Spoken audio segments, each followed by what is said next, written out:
오늘 본문으로 함께 나눌 말씀은 창세기 22장 1절부터 14절까지 말씀입니다. 아브라함이 하나님의 명령에 순종하고 이삭을 바치는 그러한 내용입니다. 우리가 흔히 아케다 사건이라고 부르는 이야기입니다. 창세기의 이 이야기를 제가 한번 개역 개정으로 낭독해 보도록 하겠습니다. 22장 1절부터입니다. 그 일 후에 하나님이 아브라함을 시험하시려고 그를 부르시되 아브라함아 하시니 그가 이르시되 내가 여기 있나이다. 여호와께서 이르시되 네 아들 내 사랑하는 독자 이삭을 데리고 모리아 땅으로 가서 내가 내게 일러준 한 산 거기서 그를 번제로 드리라. 아브라함이 아침에 일찍 일어나 나귀의 안장을 지우고 두 종과 그의 아들 이삭을 데리고 번제에 쓸 나무를 쪼개어 가지고 떠나 하나님이 자기에게 일러주신 곳으로 가더니 제3일에 아브라함이 눈을 들어 그곳을 멀리 바라본지라. 이에 아브라함이 종들에게 이르되 너희는 나귀와 함께 여기에서 기다리라. 내가 아이와 함께 저기 가서 예배하고 우리가 너희에게로 돌아오리라 하고 아브라함이 이에 번제 나무를 가져다가 그의 아들 이삭에게 지우고 자기는 불과 칼을 손에 들고 두 사람이 동행하더니 이삭이 그 아버지 아브라함에게 말하여 이르되 내 아버지여 하니 그가 이르되 내 아들아 내가 여기 있노라. 이삭이 이르되 불과 나무는 있거니와 번제할 어린 양은 어디 있나이까. 아브라함이 이르되 내 아들아 번제할 어린 양은 하나님이 자기를 위하여 친히 준비하시리라 하고 두 사람이 함께 나아가서 하나님이 그에게 일러주신 곳에 이른지라. 이에 아브라함이 그곳에 제단을 쌓고 나무를 버려 놓고 그의 아들 이삭을 결박하여 제단 나무 위에 놓고 손을 내밀어 칼을 잡고 그 아들을 잡으려 하니 여호와의 사자가 하늘에서부터 그를 불러 이르시되 아브라함아 아브라함아 하시는지라. 아브라함이 이르되 내가 여기 있나이다 하매 사자가 이르시되 그 아이에게 네 손을 대지 말라. 그에게 아무 일도 하지 말라. 네가 네 아들 내 독자까지도 내게 아끼지 아니하였으니 내가 이제야 네가 하나님을 경외하는 줄을 아노라. 아브라함이 눈을 들어 살펴본즉 한 숫 양이 뒤에 있는데 뿔이 수풀에 걸려 있는지라. 아브라함이 가서 그 숫 양을 가져다가 아들을 대신하여 번제로 드렸더라. 아브라함이 그 땅 이름을 여호와 이레라 하였으므로 오늘까지 사람들이 이르기를 여호와의 산에서 준비되리라 하더라. 본문 말씀을 읽기 전에 말씀드렸듯이 이것을 아케다 사건이다 라고 흔히 이야기를 합니다. 아브라함이 100세가 넘어서 얻은 그의 절절한 아들, 외아들 이삭을 하나님께 번제로 바치라는 명령을 받고 번제로 바치는, 그러나 하나님께서 마지막에 그것을 막는 그러한 사건입니다. 이 사건을 통해서 여호와 이레라고 하는 하나님께서 그 산에 예비하신다라고 하는 유명한 언구도 여기서 등장을 하게 됩니다. 그런데 이 창세기의 이 아케다 사건은 사실은 이 교회사의 역사에서 끊임없이 이 해석이 난해한 것으로 잘 알려져 있습니다. 우리가 그냥 이렇게 읽어봐도 언뜻 전체 맥락을 가지고 이해하기가 어려운 부분들이 있다는 것을 우리가 금방 알 수가 있습니다. 그래서 많은 기독교 역사에서 많은 문학가들, 또 철학자들, 또 기독교 사상가들이 이 창세기의 아브라함과 이삭의 아케다 사건을 어떻게 해석해야 하는지에 대해서 대단히 많은 논의들을 해왔던 것을 우리가 이렇게 볼 수가 있습니다. 이 신학자들이 이 아케다 사건이 특별히 우리가 이해하기 어렵게 만드는 어떤 두 가지 정도의 요소가 있다 이렇게 봅니다. 그래서 그 두 가지 요소는 이렇습니다. 첫 번째는 이 아케다 사건에서 이 하나님의 명령이 우리가 대단히 이해하기 어려운 명령이라는 것입니다. 여기서 하나님께서 직접 예언하시고 주리라 약속하였던 그 아브라함의 외아들, 아브라함과 사라 사이에 태어난 이삭을 하나님께 번제로 바치라고, 자기 자신에게 번제로 바치라고 아브라함에게 명령을 하고 있습니다. 바로 앞장인 21절에서도 하나님께서는 이 이삭을 통해서 아브라함의 자손이 번창하게 될 것이다 라고 말씀을 하셨고, 또 이 이삭을 위하여 하갈에게서 앞서 난 그 이스마엘을 아브라함이 하나님의 명령을 받아서 다른 곳으로 보내기도 합니다. 그랬던 이삭인데 하나님이 직접 주시고 예언하시고 돌보시고 챙겼던 그런 이삭이고, 아브라함도 그 수십 년간의 믿음을 지켜온 끝에 얻은 그 이삭, 정말 눈에 넣어도 아프지 않을 외아들 이삭을 하나님께서 번제로 호련 바치라고 명령하고 계신 겁니다. 우리가 듣기에도 여러 가지로 우리가 흔히 생각하는 하나님과 모순되는 부분들이 대단히 많습니다. 먼저는 이 내러티브상 지금까지 하나님께서 말씀해 오셨던 그 이삭에 대한 예언들과 이 명령이 충돌하고 있습니다. 그리고 또 하나님은 분명 선하신 하나님이라고 우리가 알고 있는데, 그 선하신 하나님께서 아비를 두고 자식을 죽이라는 명령을 내리고 있다는 겁니다. 이 천륜을 저버리는 명령을 내리고 있다. 이것이 우리가 이 아케다 사건을 이해하기 어렵게 만드는 첫 번째 요소입니다. 그리고 두 번째 요소는 이것이죠. 아브라함이 그러한 비상식적이고 이해할 수 없는 하나님의 명령을 묵묵히 순종하고 있는데, 그 순종하고 있는 내적인 동기가 이 내러티브 상에서 등장하고 있지 않다는 점입니다. 아브라함이 왜 하나님의 명령을 듣고 아침 일찍 일어나 이삭을 번제로 바치러 길에 떠났는지, 그 아브라함의 내적인 심리 묘사는 전혀 되어 있지 않습니다.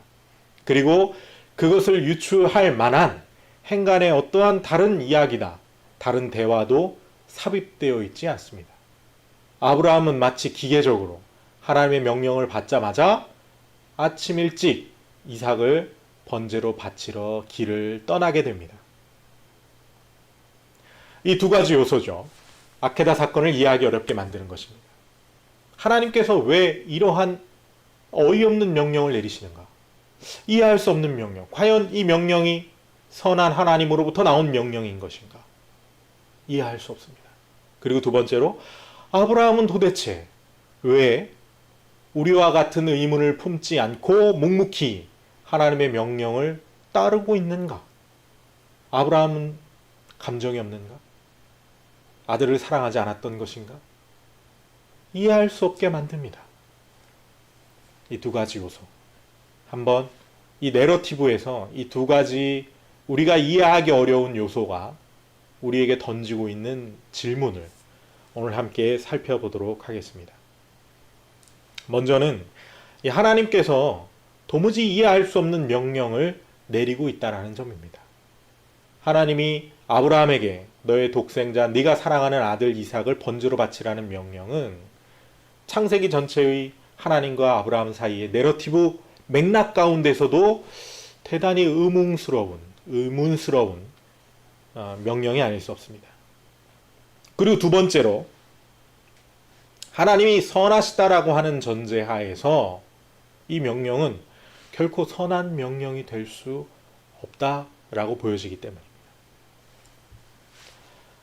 이 명령을 있는 그대로 바라볼 때 이 내러티브가 우리에게 던지고 있는 질문, 그리고 하나님의 그 명령이 아브라함에게 던지고 있는 질문을 해석해 드리도록 하겠습니다. 그것은 이것입니다. 네가 하나님이 선하신 분이기 때문에 하나님을 믿고 있느냐? 네가 하나님이 나를 복주고 나의 마음을 보듬어 주시는 분이시기 때문에 하나님을 신뢰하고 있느냐? 네가 하나님이 생명을 귀히 여기시고 사랑을 베푸시고 순종하는 자에게 복을 베푸시는 분이기 때문에 하나님을 신뢰하고 있는가? 바로 이와 같은 질문을 오늘 이 아케다 사건을 통해서 하나님께서 아브라함에게 그리고 저와 여러분에게 던지고 있는 이러한 질문을 던지고 있는 것입니다. 자, 여러분 생각해 보십시오. 어떤 A라고 하는 대상이 있습니다. 그 대상을 있는 그대로 내가 믿고 신뢰하는 것.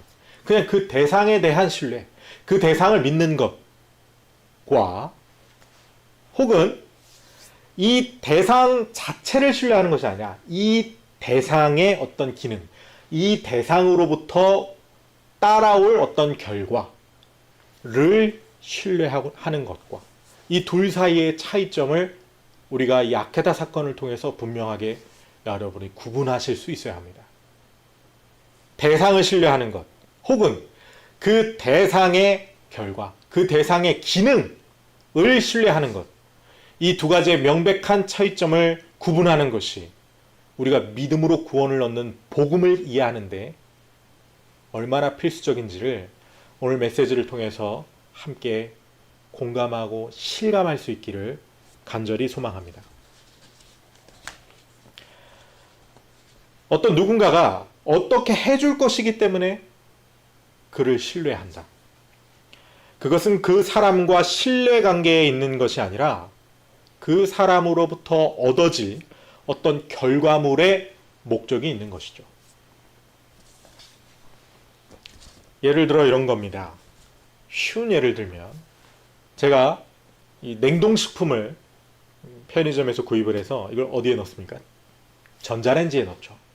전자레인지에 냉동식품을 넣습니다. 제가 왜 그랬을까요? 전자레인지가 음식을 데워줄 것을 제가 신뢰하기 때문입니다. 여러분, 그것은 제가 전자레인지를 신뢰하는 건가요? 아니면 전자레인지가 정상적으로 작동할 것이라는 그 기능을 신뢰하는 것인가요? 분명히 후자죠.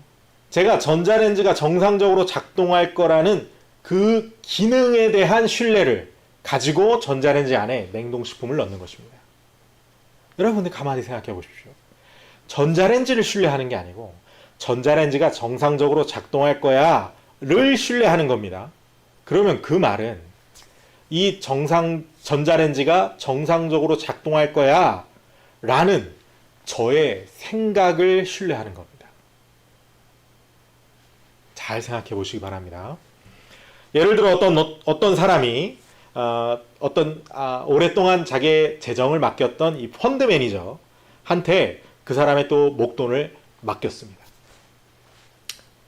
왜냐하면 그 사람은 그 펀드 매니저가 그동안에 자기를 실망시킨 적이 없고 또 비교적 수익을 잘 내고 그리고 굉장히 탄탄하고 훌륭하고 리스크가 없는 안전성이 높은 펀드 매니저라고 하는 것을 알고 있고 또 그 펀드 매니저를 신뢰하기 때문에 그 펀드 매니저에게 자신의 돈을 다시 맡길 수 있었던 것입니다. 그렇죠. 그러면 그는 흔히 우리는 그런 경우에도 그가 그 펀드 매니저를 신뢰한다라고 표현은 합니다. 그러나 정말 정확한 의미에서 그것은 그 펀드 매니저를 신뢰하는 것입니까? 아니면 그 펀드 매니저에 대한 자기의 판단을 신뢰하는 것입니다. 잘 생각해 보시기 바랍니다. 우리가 어떤 대상을 생각하거나 누군가 관계를 할 때에도 항상 우리는 그 사람과 관계하느냐 아니면 내가 생각하는 그 사람, 내 머릿속에 자리 잡혀 있는 그 사람과 관계하느냐, 이 둘 사이의 차이가 대단히 큰 차이거든요. 자, 펀드 매니저에게 돈을 맡긴 사람은 그 펀드 매니저를 신뢰했기 때문에 펀드 매니저에게 돈을 맡긴 겁니까? 아니면 그 사람의 관념 속에 있는 펀드 매니저의 판단에 대한 그 신뢰를 가지고 그 펀드 매니저에게 돈을 맡긴 겁니까? 어느 쪽입니까? 후자죠. 그죠? 또 이런 경우도 있습니다. 어떤 사람이 자기 아버지가 운영하는 어떤 회사에 이 입사 원서를 내고 또 용기를 내서 이 면접도 봤다고 해봅시다. 그는 이제 면접을 보면서도 굉장히 든든했을 겁니다. 왜냐하면 자기가 이 회사 사장의 아들이라는 것을 이 면접관들이 다 알고 있을 테고, 그리고 그 면접관들이 그걸 충분히 고려할 테고, 그리고 자기 아버지의 이 백을 자기가 믿고 있으니까 든든하게 면접을 봤을 겁니다. 그때의 그 사람은 아버지를 신뢰했기 때문에 면접을 용기 내어서 당당하게 볼 수 있었던 것일까요? 아니면 아버지가 사장이라고 하는 그것이 이 면접관들이 나를 판단하는데 어떻게 작용할 것이라고 하는 것을 알고 있기 때문에, 그것에 대한 신뢰 때문에 용기를 내어서 면접을 당당하게 볼 수 있었던 것일까요? 어느 쪽일까요? 아버지를 신뢰하기 때문에, 아니면 아버지가 사장으로서 있는 그 기능을 신뢰하기 때문에? 당연히 그 기능을 신뢰하기 때문이죠. 그죠? 그 말은 무엇입니까? 이 사람의 관념 속에, 생각 속에, 사고 속에 이 면접장을 볼 때는 어떤 의미입니까? 내 아버지가 운영하는 회사의 직원들이죠. 면접관들은. 그죠? 그러니까 아버지를 신뢰하는 것이 아니고 자기 관념 속에 있는 그 아버지가 이 자리에서 행할 그 기능을 신뢰한 것입니다. 자, 이러한 예들, 전자레인지라든지 또 펀드 매니저의 예라든지 혹은 면접장에 자기 아버지가 회사를 운영하는 오너로서 있는 그 회사의 면접 예라든지 이러한 예들에서 우리가 분명히 발견할 수 있는 거. 우리가 단순히 나는 그 대상을 신뢰합니다 라고 하는 말 속에는 사실은 면밀히 따져보면 그 대상을 신뢰하는 것이 아니라 그 대상의 기능, 그 대상으로부터 얻어질 결과에 대한 나의 판단을 신뢰하는 것도 우리가 그냥 그 대상을 신뢰한다 라고 말하는 경우가 대단히 많다는 것을 우리가 캐치할 수 있습니다. 이 둘은 분명히 다릅니다. 대상을 신뢰하는 것과 그 대상으로부터 얻어질 어떤 기능에 대한 내 기대, 내 판단, 내 생각, 그것을 신뢰하는 것. 그건 사실은 그 대상에 대한 신뢰가 아니죠. 그건 나에 대한 신뢰입니다. 그렇다면 그 순수하게 그 대상을 신뢰하는 것은 무엇일까요? 이런 예가 있을 수 있습니다. 영화 타이타닉이라고 하는 영화를 보신 적이 있을 겁니다. 이 레오나르도 디카프리오가 주연을 했었던 영화죠. 거기서 그 디카프리오가 맡았던 남자 주인공의 이름은 잭입니다. 그리고 여자 주인공의 이름은 로즈죠. 영화를 감명 깊게 보신 분들은 기억을 하실지 모르겠습니다. 마지막에 배가 침몰하고 이 판자 위에 로즈가 올라와 있고 잭은 무게 때문에 판자가 가라앉는 바람에 함께 올라가지 못하고 이 차가운 바다에 가라앉아 있습니다. 그때 그 죽음을 목전에 둔 남자 주인공인 잭이 로즈에게 부탁합니다. 꼭 살아남아 달라고, 살아남기를 약속해 달라고 그렇게 부탁합니다. 잭은 자기가 이 차가운 얼음물에 죽을 것을 알고 있습니다. 왜냐하면 로즈가 앞서서 그 차가운 물에 자기의 몸을 던지려고 할 때에도 잭이 그것을 자세하게 묘사하면서 로즈를 말린 적이 있었죠. 자기가 죽을 것을 알고서도 로즈에게, 그 사랑에 빠진 여인에게 부탁합니다. 꼭 살아남아 달라고 부탁합니다. 영화지만 그 남자 주인공인 잭은 무엇을 기대했기에 로즈에게 그러한 부탁을 했을까요? 잭은 그렇게 함으로써 무엇을 얻기를 기대했을 것인가요? 자기가 죽어서라도 로즈의 행복한 모습을 볼 수 있기를 기대했을까요? 아니면 자기가 그렇게 함으로써, 그런 선의를 베풀므로써 자기가 구원을 받을 것을 기대했을까요? 뭘 기대했을까요? 그 마지막 부탁에서 잭은 아무것도 기대한 것이 없습니다. 그죠? 로즈가 꼭 살아남기를 바라는 마음으로 로즈에게 그러한 부탁을 했고, 그리고 있는 그대로 로즈 그 대상 자체를 신뢰했습니다. 또 이런 예가 있을 수 있습니다.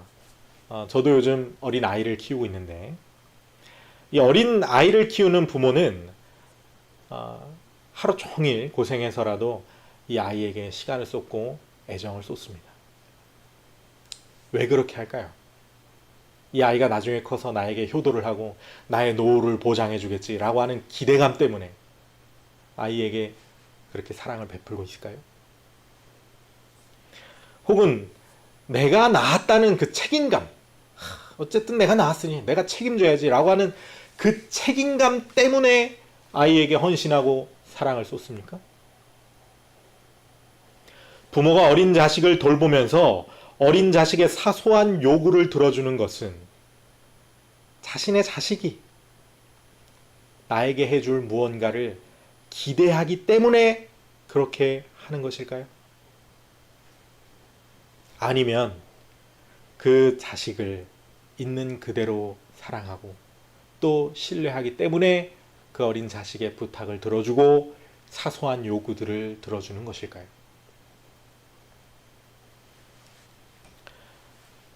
20세기 초반에 미국의 유명한 단편 소설가인 오 헨리의 크리스마스 선물이라고 하는 유명한 소설이 있습니다.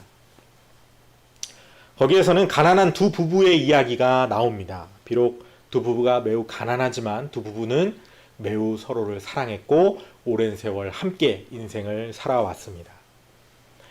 그들은 어느 해 크리스마스 날 서로를 위해 선물을 해주고 싶어 합니다. 그러나 그들은 가난하기에 충분히 좋은 선물을 해줄 여력이 부족했습니다. 그래서 부인은 자신의 아름다운 금발 머리카락을 잘라 팔아 남편이 아끼는 시계의 시계줄을 선물로 사게 됩니다.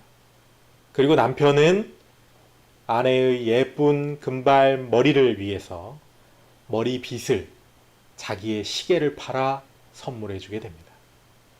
크리스마스 당일날 두 부부는 서로의 선물을 주고받고 풀어보게 됩니다. 남편은 이미 자기의 시계를 팔았고 그렇게 아내의 빚을 마련했습니다. 그런데 아내의 선물은 남편의 시계줄이었습니다. 더 이상 남편은 시계가 없는데. 그리고 부인이 받은 선물은 머리빗이었죠. 부인은 이미 머리를 짧게 잘라 팔았습니다. 그렇게 함으로써 남편의 시계줄 선물을 마련했던 것이죠. 두 부부는 어느 것도 쓸모 있는 것을 얻지 못했지만 그러나 두 부부는 서로의 사랑에 깊이 감격하며 함께 눈물을 흘리는 것으로 소설의 이야기가 마무리됩니다.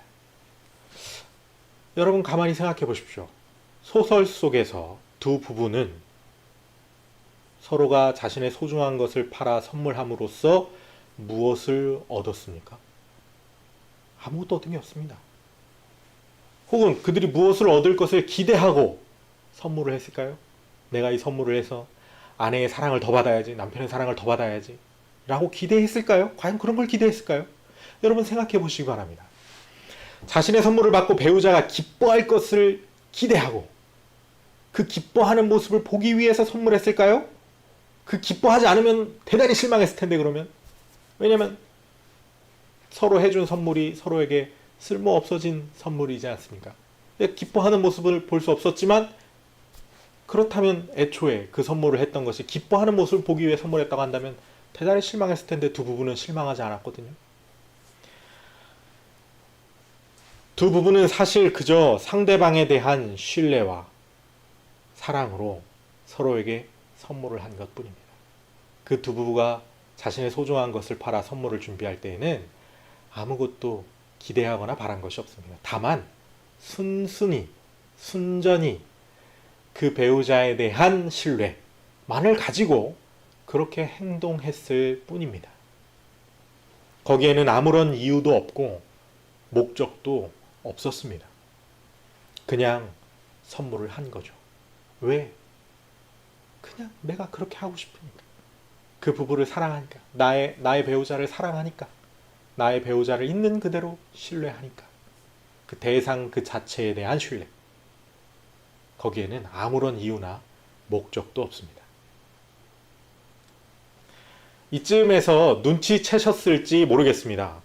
누군가가 해줄 것을 신뢰하는 것이 아니라, 무엇을 해줄 것에 대한 나의 판단을 신뢰하는 것이 아니라, 있는 그대로 그 대상 자체를 믿고 신뢰하는 것. 그것은 그 대상을 사랑한다는 말과 구별할 수 없습니다. 그때의 믿음과 사랑은 같은 것을 지시하는 것입니다.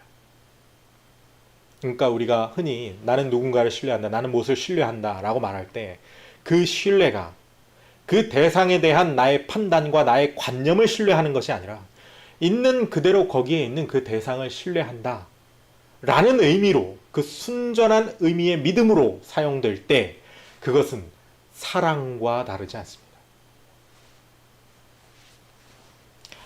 이처럼 하나님께서 오늘 본문에서 대단히 비상식적인 명령을 아브라함에게 내리는 이야기는 아브라함과 이 사건의 이야기를 읽는 모든 독자들에게 동시에 질문하고 있는 것입니다. 너는 나를 있는 그대로 신뢰하느냐? 아니면 너는 내가 무엇을 해줄 것에 대한 너의 판단을 신뢰하느냐? 너는 100세에도 자식을 주는 것을 신뢰하느냐? 아니면 그냥 나 자체를 신뢰하느냐? 마치 잭이 로즈를 신뢰한 것처럼, 그리고 부모가 자식을 신뢰하는 것처럼, 그리고 오헨리의 소설 속 두 부부가 서로를 신뢰하는 것처럼 그렇게 나를 믿고 신뢰하고 있느냐? 아니면 내가 해줄 것을 신뢰하고 있느냐? 요한복음 6장 24절부터 29절입니다. 무리가 거기에 예수도 안 계시고 제자들도 없음을 보고 곧 배들을 타고 예수를 찾으러 가버나움으로 가서 바다 건너편에서 예수님을 만나 랍비여 언제 여기 오셨나이까 하니 예수께서 대답하여 이르시되 내가 진실로 진실로 너희에게 이르노니 너희가 나를 찾는 것은 표적을 본 까닭이 아니요 떡을 먹고 배부른 까닭이로다. 썩을 양식을 위하여 일하지 말고 영생하도록 있는 양식을 위하여 하라. 이 양식은 인자가 너희에게 주리니 인자는 아버지 하나님께서 인치신 자니라. 그들이 묻되 우리가 어떻게 하여야 하나님의 일을 하오리까? 예수께서 대답하여 이르시되 하나님께서 보내신 일을 믿는 것이 하나님의 일이니라 하시니. 뭐라고요? 하나님께서 보내신 일을 믿는 것이 하나님의 일이니라 하시니. 요한복음의 이 말씀은, 이 이야기는 예수님께서 오병이어의 기적을 행하신 이후에 바다 건너 가버나움으로 가 있을 때 오병이어의 기적을 체험한 무리들이 예수님을 찾아 바다 건너에 오고 난 뒤에 예수님과 나눈 대화입니다. 예수님은 그들의 속을 불꽃 같은 눈으로 꿰뚫어 보시고 그들에게 이렇게 말씀하십니다. 너희가 나를 찾은 것은 나에게 어떤 표적을 본 것 때문이 아니고 떡을 먹고 배불렀기 때문이다. 너희들은 나를 있는 그대로 신뢰한 것이 아니라 나를 따르고 나를 신뢰하면 나에게 떡을 얻을 줄을 기대하기 때문에 이 사람이 물고기 2마리, 떡 5개로 5,000명을 먹였다. 그런 이적을 행하는 자다. 라고 하는 그 기대감 때문에 나를 찾은 것이다. 그들이 예수님께 묻습니다. 어찌하여 하나님의 일을 하오리까? 예수님께서 말씀하시죠. 하나님께서 보내신 일을 믿는 것이 하나님의 일이니라 하시니. 여러분, 그들이 그 거대한 갈릴리 바다를 넘어서 가버나움까지 예수님을 찾아왔습니다. 그들은 예수님을 안 믿었나요? 우리 인간적으로 말하면 그들은 예수님을 신뢰하고 예수님을 믿었기 때문에 예수님을 찾아 나섰습니다. 망망대호수를 건너서 예수님을 찾아 나섰습니다. 그런데 예수님이 하나님께서 보내신 자를 믿는 것이 하나님의 일이다 라고 말씀하십니다.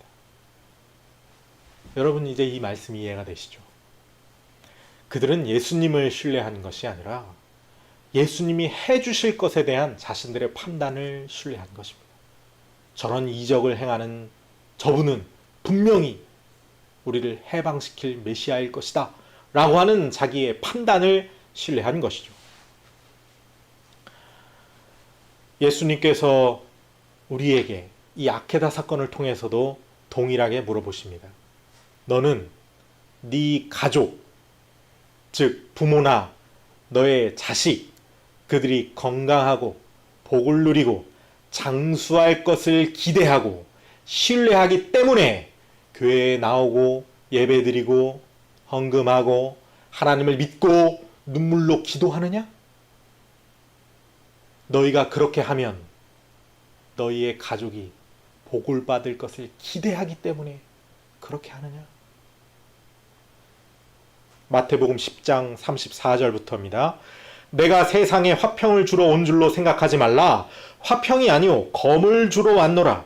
내가 온 것은 사람이 그 아버지와 딸이 그 어머니와 며느리가 시어머니와 불화하게 하려 함이니 사람의 원수가 자기 집안 식구니라. 아버지나 어머니를 나보다 더 사랑하는 자는 내게 합당하지 아니하고 아들이나 딸을 나보다 더 사랑하는 자도 내게 합당하지 아니하며 너는 네가 죄사함을 얻어 구원을 받아 천국에서 영원한 복락을 누릴 것을 기대하고 나를 신뢰하느냐? 아니면 그냥 나를 신뢰하느냐? 마태복음 10장 이어서입니다. 또 자기 십자가를 지고 나를 따르지 않는 자도 내게 합당하지 아니하니라. 너는 너의 목숨을 구제하고 영원한 생명을 얻을 것을 신뢰하느냐? 그걸 믿느냐? 아니면 그냥 나를 믿느냐? 하나님께서 보내신 나를 믿느냐? 이어서 예수님 말씀하십니다. 자기 목숨을 얻는 자는 잃을 것이요 나를 위하여 자기 목숨을 잃는 자는 얻으리라.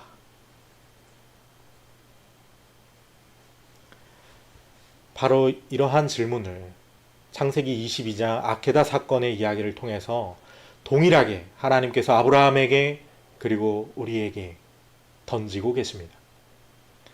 그렇기 때문에 본문의 이야기에서 아브라함이 천륜을 저버리라는 하나님의 명령을 그저 묵묵히 따르고 있는 것입니다. 거기에서 아무런 동기도 우리가 발견할 수 없는 것입니다. 바로 본문을 이해하기 어렵게 만들었던 두 번째 이유입니다. 아브라함이 순종한 것에서 동기를 찾을 수 없었기 때문입니다. 여기서 분명한 전제는 아브라함이 믿음의 조상이라는 평가를 이미 받고 있고 익히 받아왔다라는 것입니다. 그렇다면 그는 하나님이 해주실 어떤 결과를 신뢰하는 인물이 아니라 있는 그대로 하나님을 신뢰하는 인물이어야 한다라고 하는 것은 분명히 이 이야기에서 전제되어 있습니다. 아브라함의 순종의 동기를 다각도로 고려하여 다양한 생각들을 펼쳐볼 수 있습니다. 이러한 생각들은 지난 교회의 역사 속에서 많은 사상가들이 시도했던 생각들입니다. 이렇게 생각할 수 있습니다. 아브라함이 하나님이 새로운 아들을 줄 것을 기대했기 때문에 하나님은 그럴 능력이 있고 그럴 만한 기적을 행할 수 있는 전능한 분이라는 것을 믿기 때문에 하나님의 명령에 순종했다라고 생각할 수 있습니다. 그런데 이렇게 생각하면 아브라함이 오직 자기의 자손을 남길 생각만 하는 아주 이기적인 사람이 되어버리고 맙니다. 아브라함은 하나님을 신뢰한 것이 아니라 하나님이 해줄 것을 신뢰하고 있죠. 하나님이 100세가 넘어서 이삭을 줬는데 이삭 바친다고 또 새 아들 못 주랴? 라고 하는 자기의 판단을 신뢰하고 있는 것이지 하나님을 신뢰하고 있는 것이 아닙니다. 또 이렇게 생각할 수 있습니다. 아브라함이 하나님의 명령을 따르지 않으면 자신에게 아들을 주신 하나님의 복이 달아나 버려서 자기가 번제로 바치지 않아도 하나님이 도로 데려가실지도 모른다라고 하는 그 두려움, 그 경외감, 그러한 마음으로 하나님의 명령에 순종했다라고 생각해 볼 수 있죠. 그렇다면 아브라함은 하나님이 복을 주기도 하고 뺏기도 하시는 분이라고 생각하는 그 자기의 생각을 신뢰하고 있는 것입니다.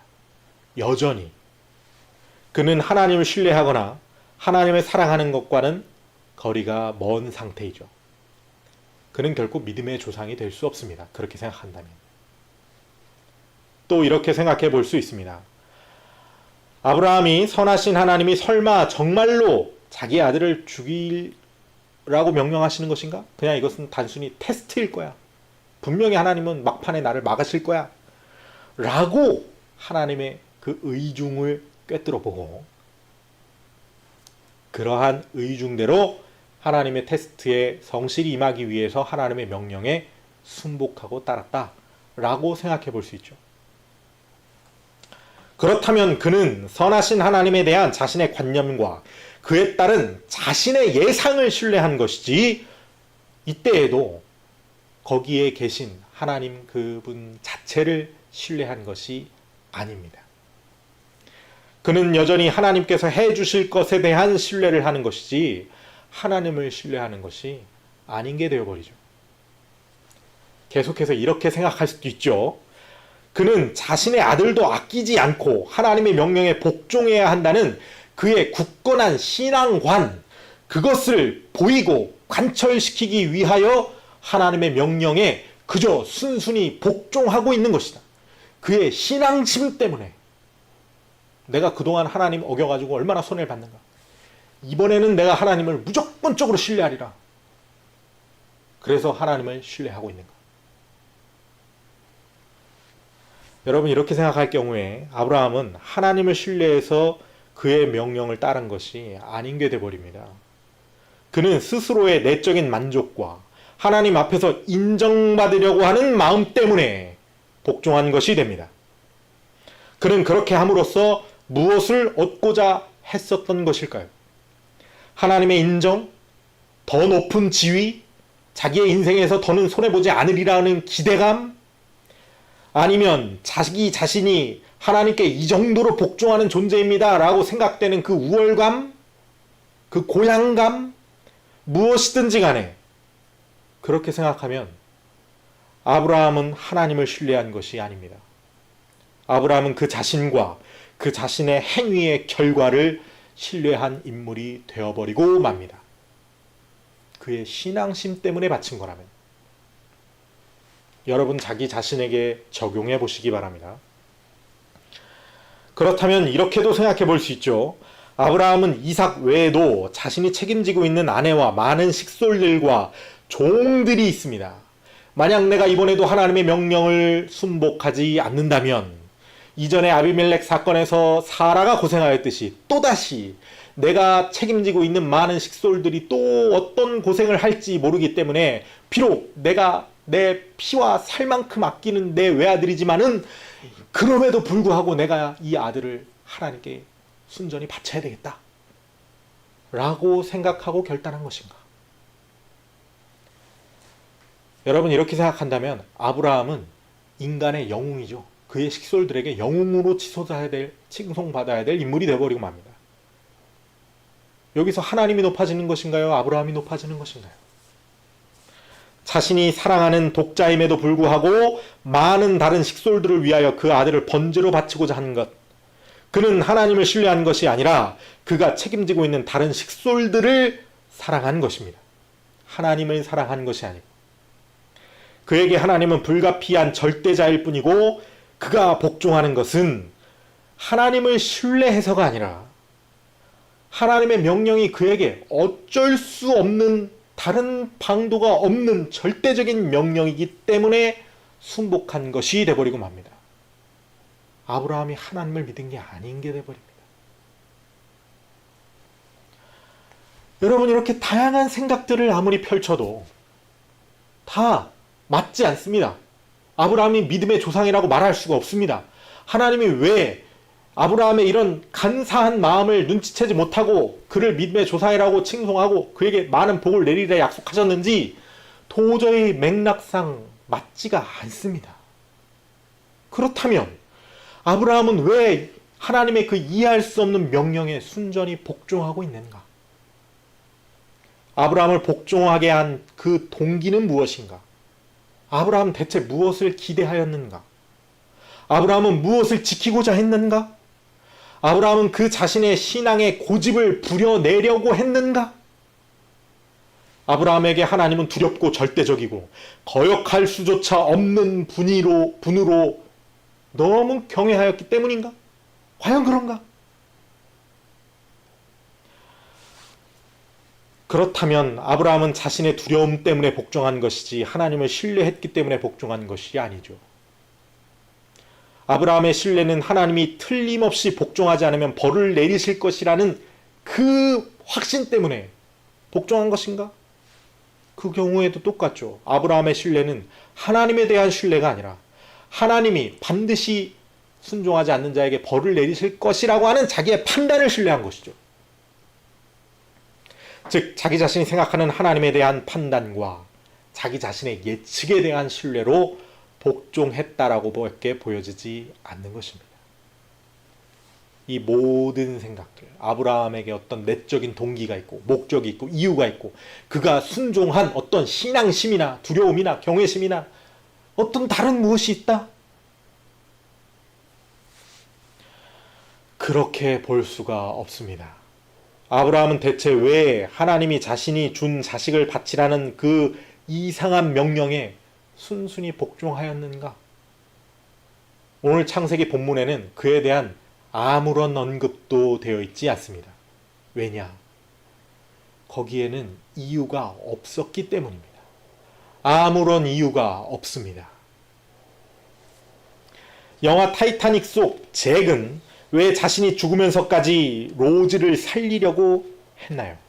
거기에 어떤 이유나 내적인 동기가 있나요? 어떤 목적이 있나요? 그 내면의 동기는 무엇인가요? 무엇을 바라고 잭은 자신의 목숨을 바쳐 로즈에게 당신만은 살으라고 부탁을 하고 있나요?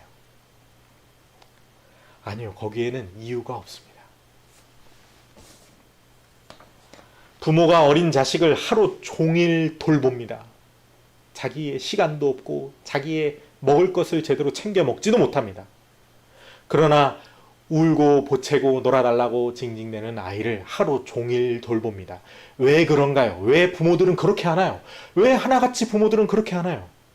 독박육아로 몇 달간 아니 몇 년간이나 자신의 삶이나 생활이나 여가를 포기하면서까지도 어린 자식을 돌봅니다. 왜 부모들은 그렇게 하나요? 거기에 무슨 이유나 동기가 있나요? 그렇게 하는 가장 원초적인 동기가 있나요? 무엇인가요? 그렇게 말할 수 있는 게 없죠. 거기에는 이유가 없습니다. 오헨리의 단편소설 속 부부는 대체 왜 자신의 가장 소중한 것을 팔아 배우자의 크리스마스 선물을 준비했는가? 대체 왜 그랬을까요? 그들의 내면의 동기는 무엇이었을까요? 뭘 바라고? 어떤 이유 때문에? 뭘 지키고자? 그들이 어떤 윤리적인 기준을 가지고 그렇게 행동했나요? 마치 부부라면 마땅히 이렇게 해야지, 크리스마스라면 우리가 가난하더라도 내가 정말 바른 우리가 금슬 좋은 부부라고 한다면 이렇게 해야만 해 라고 하는 그 윤리적인 당위가 그들 안에 있고 그 기준을 고수하고 지키기 위해서 그들이 그렇게 행동했다라고 보여지나요? 그렇게 봐야 될까요? 그래서 그 부부가 그 도덕적 기준을 마땅하고 당연하게 지켜야 한다고 생각했기 때문에 그렇게 행동해야 했다라고 생각하신다면 여러분 크게 착각하는 것입니다. 거기에는 이유가 없습니다. 오 헨리는 이 단편소설 마지막에 자기가 스스로 이 두 부부의 선물에 대한 평가를 내립니다.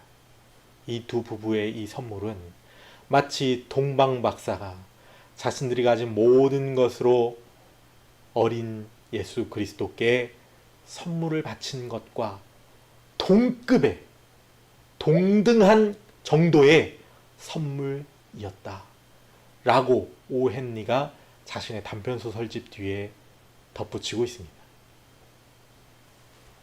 왜 그런가요? 그게 사랑이기 때문입니다. 여러분, 사랑에는 이유가 없는 것입니다.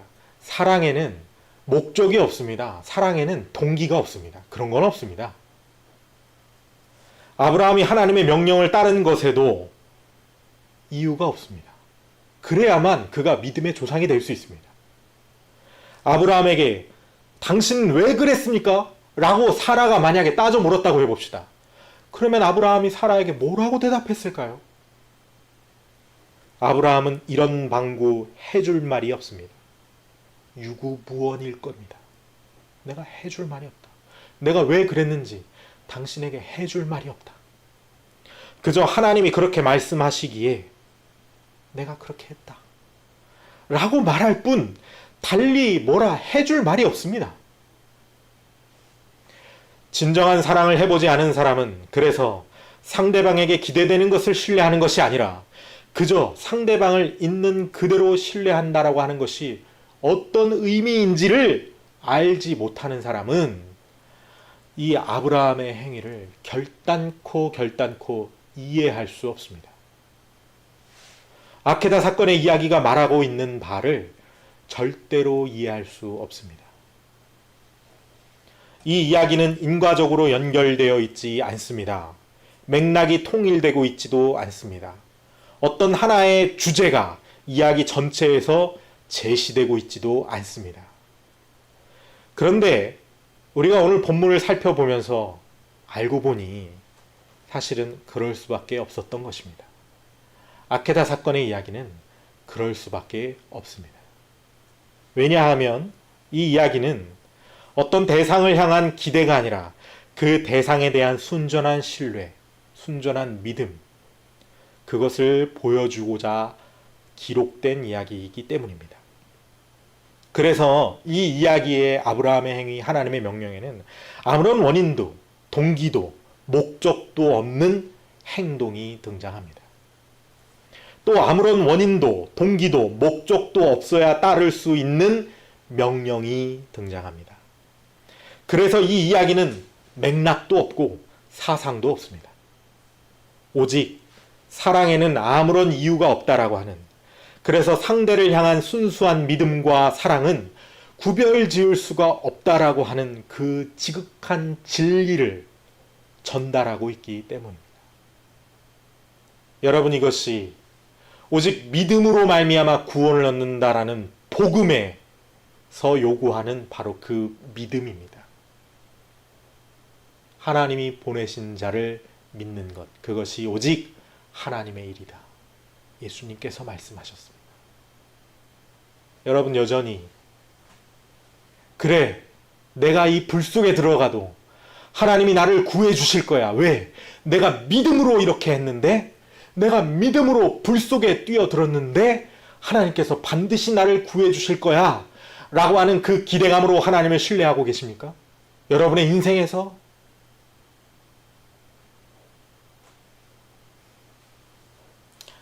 여러분, 그렇다면 부디 오늘 이 메시지를 통해서 하나님께서 이 불 가운데 나를 구해주지 않는다고 하더라도, 그리하지 아니하실지라도 내가 주를 신뢰합니다. 그것 때문이 아니라 그냥 내가 주를 신뢰합니다. 잭이 로즈를 신뢰했던 것처럼, 부모가 자식을 신뢰하는 것처럼, 또 자식이 부모를 신뢰하는 것처럼, 또 오헨리의 단편소설 속 가난한 두 부부가 서로를 신뢰했던 것처럼 내가 그렇게 하나님을 사랑하고 하나님을 신뢰합니다.